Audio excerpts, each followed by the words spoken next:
कसं जीवन होत तुम्ही सार पाहिलं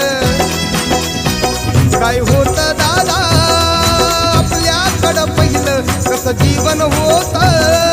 तुम्ही सार पाहिलं आज आपण मोठ मोठ पद गाठलं आज आपण मोठ मोठ पद गाठलं सारखनाचं गाठूड आपल्याला वाटलं सारखनाचं गाठूड आपल्याला वाटलं